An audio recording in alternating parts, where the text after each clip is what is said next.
तो बच्चों, जैसा सुबह कुछ डेटाबेस के बेसिक्स बताए थे आपको, आगे वही कंटिन्यू करते हैं।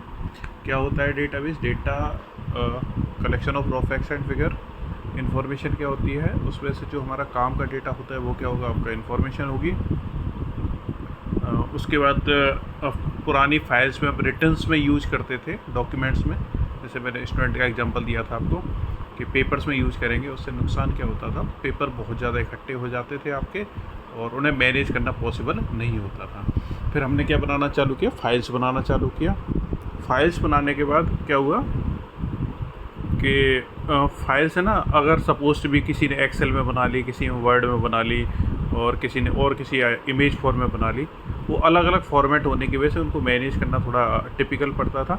हमने एक नया कंसेप्ट लेके आए, वो क्या लेके आए? डेटाबेस। डेटाबेस मैनेजमेंट सिस्टम क्या होता है आपका? इट इज़ डेटा, एंड वो डेटा को कैसे हम एक्सेस कर सकते हैं एफिशिएंटली, उसका होता है। फॉर एग्जांपल बैंक है, बैंक में अगर आप अपना अकाउंट खोलते हो तथा साथ में आप अपना अकाउंट कैसे मैनेज होगा, वो सब कंप्यूटर से, वो क्या होगा? Database management system. तो आपको कुछ टॉपिक्स बता दिए थे सुबह, वही सब आगे चलते हैं थोड़ा सा आगे।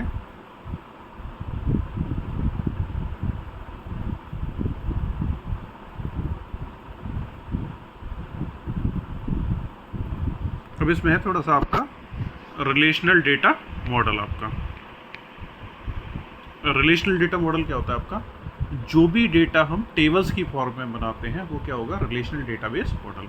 वैसे और भी बड़े सारे मॉडल होते हैं, ट्री की फॉर्म में होता है आपका, ऑब्जेक्ट ओरिएंटेड डेटाबेस भी होते हैं, लेकिन हम जो बेसिकली पढ़ेंगे वो यहाँ पे आपका relational data model. Relational model data model क्या होता है आपका? कि डेटा कैसे डिफाइंड है और एक दूसरे से कैसे आपका कनेक्ट हो रहा है। लेकिन रिलेशनल डेटा मॉडल में क्या करेंगे हम? आप पूरा डेटा किस में बनाते हैं? टेबल्स की फॉर्म में बनाते हैं। मैं क्लास में भी आपको पहले बता चुका हूँ कि पूरा डेटा कैसे आपका टेबल्स की फॉर्म में ऑर्गेनाइज होता है आपका। तो ये चीज़ आपको ध्यान रखनी है। डेटा आप रिलेशनल डेटाबेस में क्या होगा? आपका टेबल्स की फॉर्म में पूरा डेटाबेस आपका मैनेजमेंट होता है इसमें।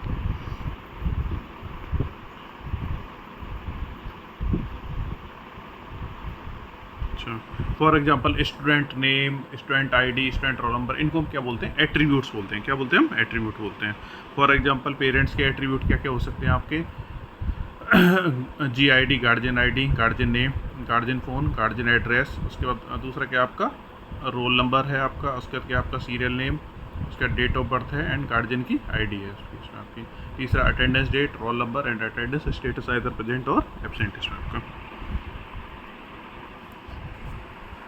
तो एट्रीब्यूट क्या हुए? वो एक प्रॉपर्टी डिफाइन करते हैं किसी भी टेबल में। स्टूडेंट टेबल में स्टूडेंट की क्या क्या प्रॉपर्टीज हो सकती हैं आपकी? स्टूडेंट का नाम हो सकता है, स्टूडेंट की वैल्यू हो सकती है, स्टूडेंट का रोल नंबर हो सकता है, स्टूडेंट का फ़ोन नंबर। ये सब क्या होंगे? आपके एट्रीब्यूट होंगे।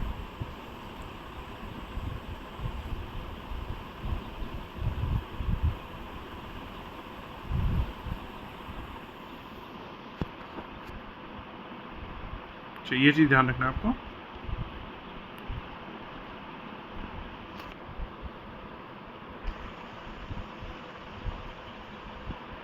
कार्डिनलिटी होती है एक टेबल में कितने हमारे रिकॉर्ड हैं। कार्डिनलिटी क्या होगी? एक टेबल में कितने रिकॉर्ड हैं। इसको आप रो वाइज देखो, नंबर ऑफ रोज कितनी होगी, वो क्या होंगी? इसमें हमारी कार्डिनलिटी होगी। एंड डिग्री क्या होगी आपकी? नंबर ऑफ कॉलम्स होंगे, वो क्या होंगे? आपके डिग्री हो जाएंगे, या फिर नंबर ऑफ एट्रीब्यूट्स हो जाएंगे। तो सबसे पहले इसमें जो एट्रीब्यूट है वो क्या आपका? कोई कैरेक्टरिस्टिक और पैरामीटर जिसके अदर डेटा में स्टोर कर सकते हैं। कोई भी कैरेक्टरिस्टिक हो सकता है। फॉर एग्जांपल एज हो गई, रोल नंबर हो गया, ये क्या हो गया? आपका एट्रीब्यूट्स हो गए। उसका टपल क्या हो गया? जो रो होती हैं किसी भी टेबल की, उन्हें क्या बोलते हैं? हम टपल बोलते हैं। डोमेन क्या होगा? कि कोई भी एट्रीब्यूट किसकी वैल्यू ले सकता है, वो क्या होगा? आपका डोमेन हो जाएगा। उसके बाद डिग्री क्या होगी आपकी? डिग्री होती है आपकी कि नंबर ऑफ कॉलम्स इसमें कितने होंगे, वो क्या होंगे आपके? या फिर नंबर ऑफ एट्रीब्यूट्स क्या होंगे, वो क्या होंगे आपके? डिग्री। लास्ट वन होता है इसमें कार्डिनलिटी। कार्डिनलिटी क्या होगा? कि नंबर ऑफ रोज किसी टेबल या रिलेशन में कितनी होंगी, वो क्या होगा? आपका कार्डिनलिटी हो जाएगा। देन कुछ इंपॉर्टेंट प्रॉपर्टी हैं कि सबसे पहले क्या होगा? हर एक एट्रीब्यूट के पास क्या एक यूनिक नेम हमारा होगा। दूसरा क्या होगा? सीक्वेंस मैटर नहीं करती इसमें आपकी। दूसरा उसके अगली प्रॉपर्टी है कि जो हर एक रो है वो क्या होगी? आपकी यूनिक होगी। कोई भी दो रो कभी भी सेम नहीं हो सकती हैं आपकी।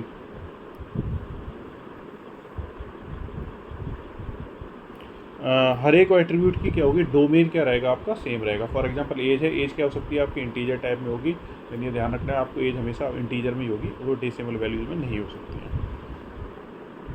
अच्छा, एक एट्रीब्यूट के अंदर बहुत सारी डेटा वैल्यू पॉसिबल नहीं है। एक एट्रीब्यूट के अंदर क्या होगी, एक ही डेटा वैल्यू आपकी पॉसिबल होगी। फॉर एग्जांपल एज है, एज के अंदर क्या हो सकती है, एक बच्चे की एक ही एज हो सकती है, एक से ज़्यादा नहीं होगी, ना कि वो 24, 26 या फिर 20 ईयर्स का हो सकता है उसमें आपका। देन इस चैप्टर का लास्ट टॉपिक है आपका कीज इन रिलेशनल डेटाबेस। सबसे पहले आती है कैंडिडेट की क्या होती है, कोई भी जैसे मैं क्लास में बता चुका हूँ आपको कई बार, किसी भी वैल्यू को यूनिकली आइडेंटिफाई करने के लिए हम क्या यूज़ करते हैं, जैसे रोल नंबर होगा, आपका आधार कार्ड हुआ, ये क्या हो गई आपकी कीज हो गई यहाँ पे। तो कैंडिडेट क्या होती है, जितनी भी पॉसिबल की है हमारे टेबल में वो क्या होती है, कैंडिडेट की हो सकती हैं। अच्छा, for example role number and student ID दोनों क्या होंगे, बच्चे के यूनिक होंगे, तो ये क्या हमारा एक सेट बन गया कैंडिडेट की का, role number and student ID. तीसरा आधार नंबर भी हो सकता है, तो ये क्या होगी हमारी कैंडिडेट की होगी।